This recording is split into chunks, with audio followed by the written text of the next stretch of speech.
Dodo 45s. The scene opens on Ilara, an elderly woman sitting in a softly lit room. She looks down at a faded photograph in her hands. A gentle, nostalgic piano melody begins. Ilara, VO. I remember the sun. It felt different back then. Warmer, as if it was promising that the good days would never end. We were so young, weren't we? The world was our own private stage, and every day was a new scene filled with laughter. I can still see us, gathered in the city square, the light catching in our hair as we talked about everything and nothing at all. Life felt so simple, so full of promise. A coffee at a bustling little cafe tasted like the finest champagne. Every moment was precious, though we didn't know it at the time.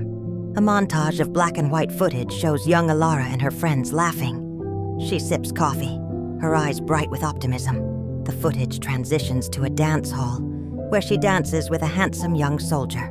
They are lost in the moment, their faces radiant with joy. Ilara Ovio. I met him on a Tuesday. He had a smile that could chase away any shadow. When we danced, it felt as though the whole world was spinning just for us. We made plans, silly, beautiful plans, for a future that stretched out before us like an endless sunlit road. We believed in that road. We believed in forever. 4590s. The music shifts, becoming more somber and laced with a sense of foreboding.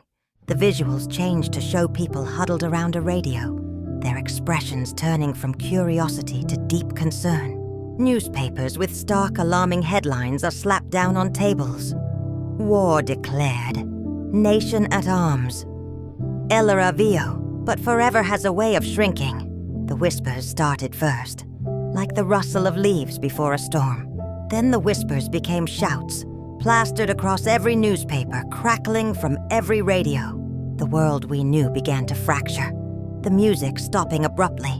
The sun we had loved so dearly seemed to hide its face, and a long gray shadow began to fall over everything. The sunlit road had vanished. Young Ilara is seen carefully packing a small suitcase for the soldier. Her movements are deliberate, trying to maintain composure.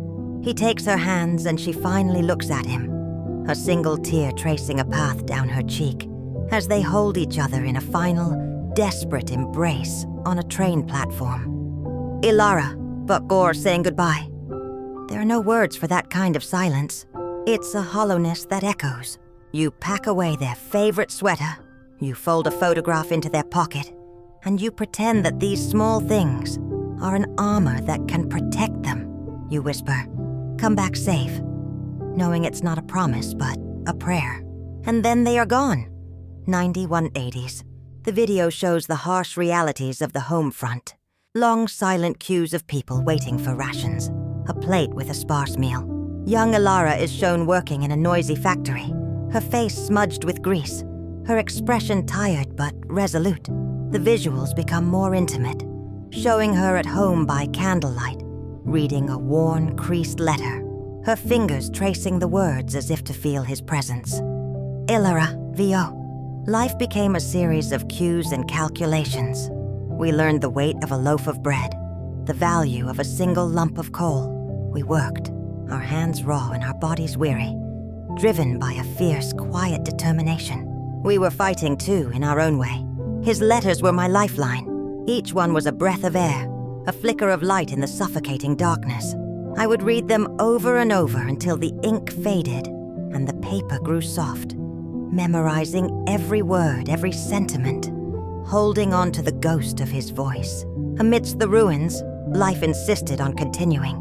I'd see children playing in the rubble, their laughter a fragile, beautiful act of defiance against the despair. They reminded us what we were fighting to protect. 180-240s. The camera slowly zooms in on a photo of young Ilara held in the letter. The image crossfades, transitioning smoothly to the face of elderly Ilara in the present day. She sits in her chair holding the faded photograph of the young soldier. Her gaze lifts, and she looks out her window at a peaceful, bustling, modern city skyline at sunset. Ilara VO. He never came back. So many of them never did. For a long time, the world felt colorless, the silence he left behind too loud to bear. But the sun eventually returned, slowly, timidly at first, it began to warm the world again. People rebuilt the cities, and children grew up without the sound of sirens. They grew up in peace. A final tight close-up on Ilara's face. Her expression is a profound mixture of sorrow and gratitude. A gentle tear escapes her eye, but a soft, resilient smile touches her lips.